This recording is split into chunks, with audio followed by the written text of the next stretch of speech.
Joining us now, E.J. Dionne, columnist for the Washington Post and MSNBC political analyst. Also with us, Ken Vogel, chief investigative reporter for Politico. And Ken, as a chief investigative reporter for Politico, you've got to be looking at these leaks, which are very clearly from the White House, with awe and hope for more.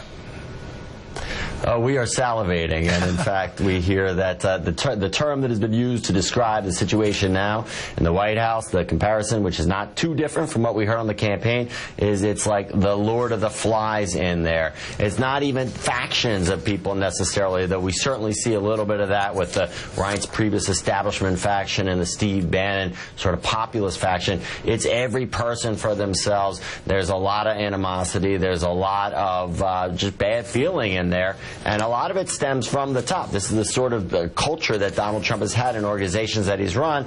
And then also there's some concern because Donald Trump, the way that he's comported himself as president, leaves the potential for a lot of people to sort of take the fall. And we hear that he watches his surrogates' performance and his aides, White House aides' performance on TV, and frequently will call them after the fact and say, give them a critique, much as we heard with the Australian Prime Minister of their performance. So it's certainly a reporter's paradise at this point. EJ, the astonishing thing about the leaks is that they include snippets of the transcripts of these phone calls that could only come from the White House. And let's listen to the Australian Prime Minister's reaction to this news tonight.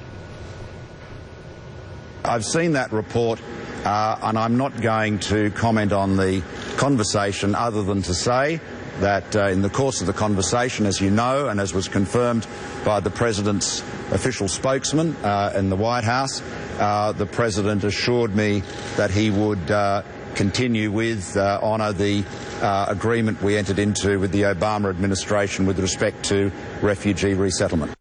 EJ, if you listen carefully, that functions as a confirmation for the reports, yes, because exactly. that is what the reports indicate about what was agreed to in the phone call. He could have easily said, no, Donald Trump didn't hang up after 25 minutes of what was supposed to be an hour call. He could have easily said, no, Donald Trump didn't say this is the worst phone call he's had with a foreign leader. Could have easily denied the contents of these reports. He didn't deny a word of the reports.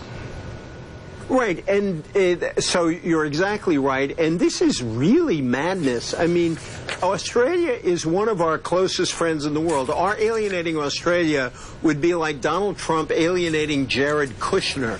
I mean, you know, Barney Franks likes to say your base are the people who are with you when you're wrong, and Australia's stuck with us through everything. President Obama made it under the Obama administration. There was a deal to take, I think it's about 1,200 refugees.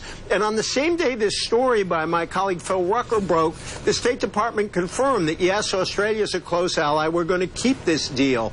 And then this story from Donald Trump of this conversation comes out. I mean, I don't know if we're going to have any friends left in the world if he stays at it like this. It just makes no sense at all.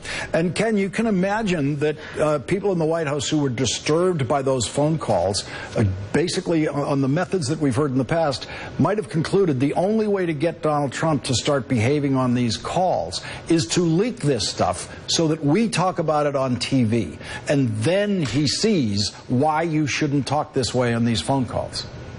Yes, certainly there is this idea that that is the way to reach him, that he is a voracious consumer of cable news, television news generally, and that he's maybe paying more attention to what people say on TV than his own aides are telling him. I will tell you, Lawrence and EJ, that I have heard that from folks who have seen some of these transcripts of other calls that they are potentially explosive, and so I think that there is certainly interest in seeing, for instance, what President Trump said to Vladimir Putin, and whether that transcript's leaks or not, we are going to continue to sort of push for this, and there is interest in the White House and in these other countries. I mean, let's not forget the transcript of the Mexican conversation. Well, that was actually reported on by the Mexican press, who called it a humiliating sort of confrontation with the Mexican president. Obviously, that call was actually set up to sort of make nice and make peace after some of these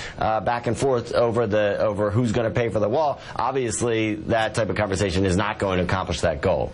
E.J. Dionne and Ken Vogel, thank you both for joining us tonight. Appreciate it. Good to be with you. Thank you, Lawrence.